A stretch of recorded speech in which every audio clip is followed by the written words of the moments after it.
El 24 de febrero del 2022, Putin y el Kremlin decidieron invadir a Ucrania, bajo el argumento poco creíble de que era un peligro para Rusia el ingreso de Ucrania a la OTAN. La OTAN es la Organización del Tratado del Atlántico Norte, también conocida como la Organización del Tratado del Atlántico. La OTAN es una alianza política militar intergubernamental firmada el 4 de abril del año 1949, luego de finalizar la Segunda Guerra Mundial. Tiene su sede en Bruselas y tiene como objetivo garantizar la seguridad y libertad de sus países miembros. Está formada por 30 países y mantiene acuerdos de asociación con 40 países que colaboran con la alianza en actividades relacionadas con la seguridad y la defensa. Rusia entiende que no puede tener un país fronterizo como Ucrania dentro de la OTAN, porque sería un peligro, aunque otros países miembros de la OTAN hacen frontera con Rusia. Rusia tiene 14 países fronterizos y de estos 6 países pertenecen a la OTAN. Estos son Letonia, Estonia, Lituania, Polonia, Finlandia y Noruega, dejando al desnudo que más que un temor o peligro de que Ucrania sea parte de la OTAN, parece que Rusia quiere adueñarse de Ucrania o parte de Ucrania, como lo hizo con Finlandia en el año 1939, para ese entonces la Unión Soviética. Antes de referirnos con detalles a las pretensiones de Putin y el Kremlin, veamos qué hizo la Unión Soviética en la llamada Guerra de Invierno.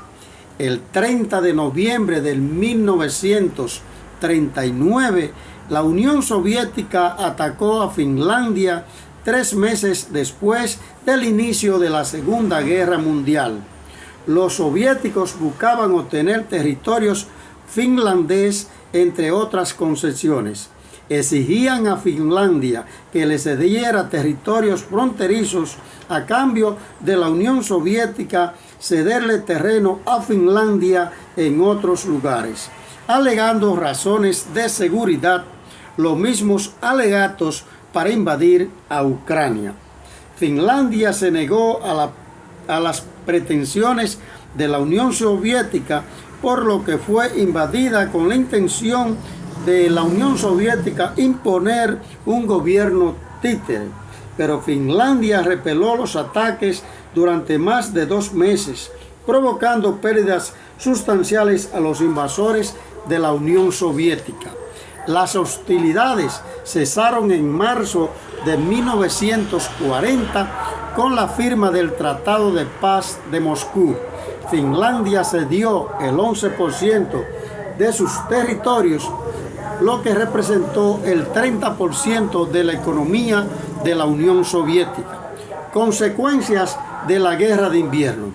Las pérdidas soviéticas fueron grandes y la reputación internacional del país se vio mermada. Finlandia conservó su soberanía y mejoró su reputación internacional.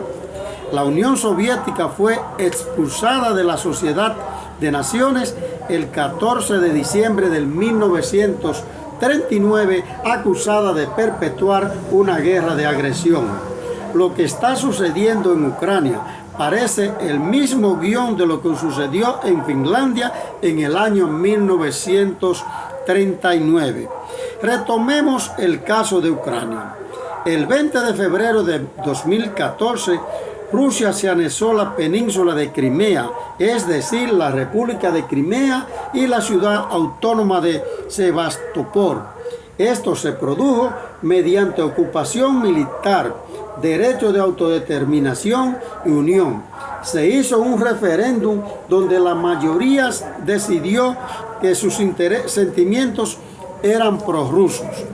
Rusia no tiene base legal para adueñarse de Crimea, ya que Rusia firmó un tratado internacional después de la caída de la Unión Soviética, antes de que Putin se convirtiera en presidente de Rusia, aceptando que la península de Crimea era parte de Ucrania.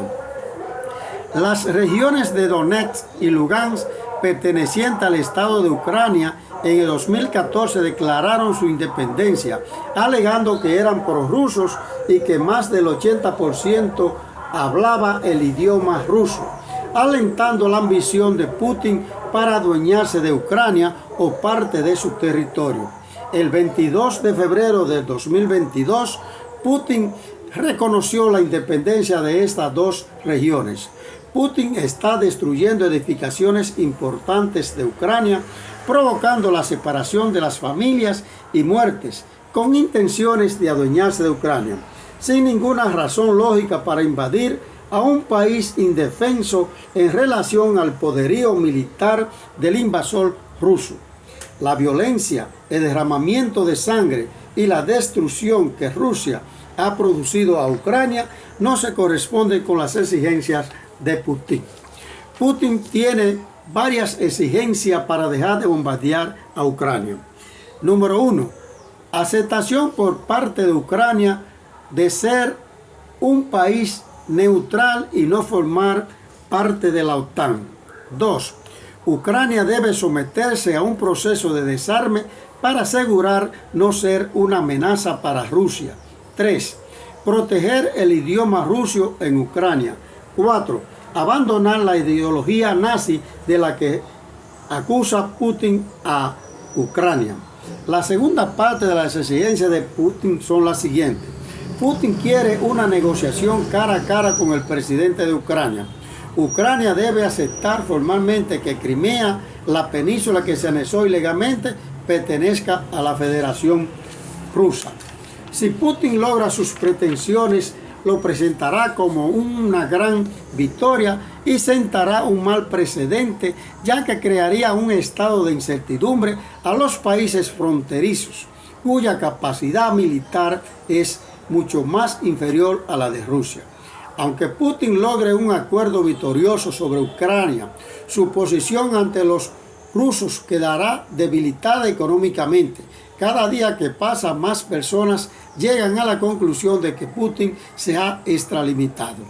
Las historias de los soldados rusos que han muerto y los que han sido capturados están difundiéndose rápidamente. Ucrania tendría serias repercusiones si los posibles acuerdos no se llevan a cabo con sumo cuidado. Putin o un futuro presidente de Rusia podrán usar como pretexto para invadir a Ucrania nuevamente. Podría llevarse mucho tiempo llegar a un acuerdo de paz. Ucrania ha sufrido terriblemente durante las últimas semanas y la reconstrucción de los pueblos y ciudades dañadas por Rusia llevará mucho tiempo. La reubicación de millones de refugiados que han huido de sus hogares y otros que sus viviendas han sido destruidas. Las consecuencias económicas afectarán y están afectando a todos los países del mundo.